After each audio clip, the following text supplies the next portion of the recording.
So we need to get the facts straight. How does this virus work? How does it transmit? Where does it want to go? And let's protect ourselves. I'm Dr. Peter Lin. I'm a family physician in Toronto, Canada. The coronavirus is a family of viruses that can cause as mild things as just a common cold, all the way up to SARS or MERS. These are these bad pneumonias that we're talking about. And basically what these viruses are, they look like a tennis ball with all these spikes sticking out of it. And depending on the type of spike, it allows that virus to attach to certain places. So some viruses, they have the spike that attaches to your nose. So basically you just get a common cold. But the SARS virus and this new virus that we're talking about has the spike that allows it to attach to the cells in your lung. And when it attaches there, it puts in information to make photocopies of itself. So it uses our equipment to make more viruses. I'm declaring a public health emergency of international concern over the global outbreak of novel coronavirus. Most of the coronaviruses live in animals. In this particular case, it was from Wuhan. There was a fish market where they were selling live animals. And the thought is that the virus was in a live animal, then it crossed into a human. But then what we found was that people were getting sick in terms of healthcare workers, in terms of family members that were looking after them, which now meant that the virus can pass from human to another human. Just like all viruses, it needs to reach a target, which is your lung. And it has to get there with your help. It has no feet and no wings. So therefore it needs us to move it there. So that's why we keep saying, don't hang around sneezy people because you're gonna breathe it in.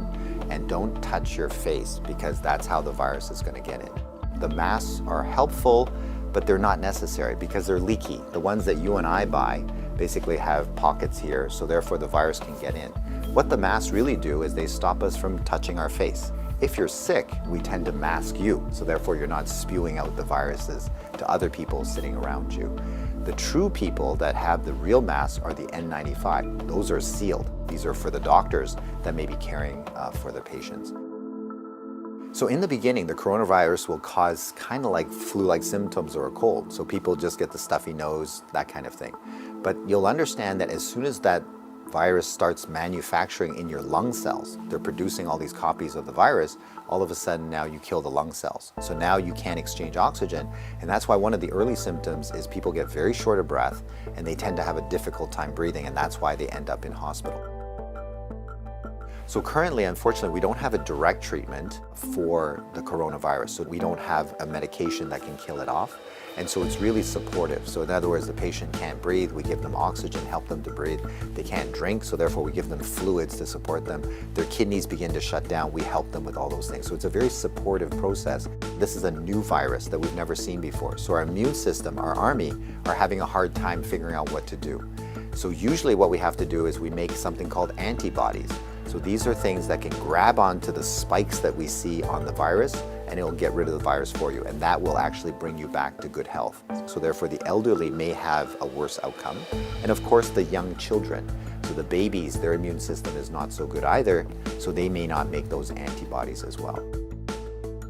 So just remember, your hands may be with virus. Virus cannot hurt you because it can't get through the skin, but the moment I do this, now I've brought the virus right to where it wants to go. So let's remember not to touch our hands to our face.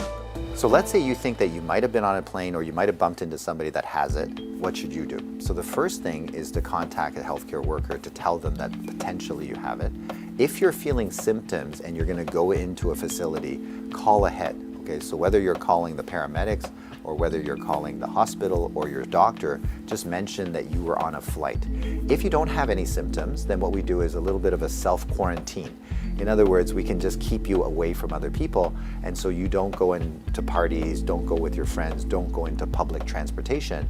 So we can contain it very easily by making sure that you do a self-confinement, so to speak, for the, let's say, 7 to 14 days is the longest incubation time. So after that, if you're feeling well, then you don't have anything to worry about. If we get the facts right, then we don't have to be overly worried, but we do the right things so that we don't get the virus ourselves and that we don't pass it on to others. And if we look after each other in this way, this virus will have nowhere to go. It needs us to move it, it needs us to make copies for it, and if we don't help it, then the virus will stop. So we have the power to do that right now.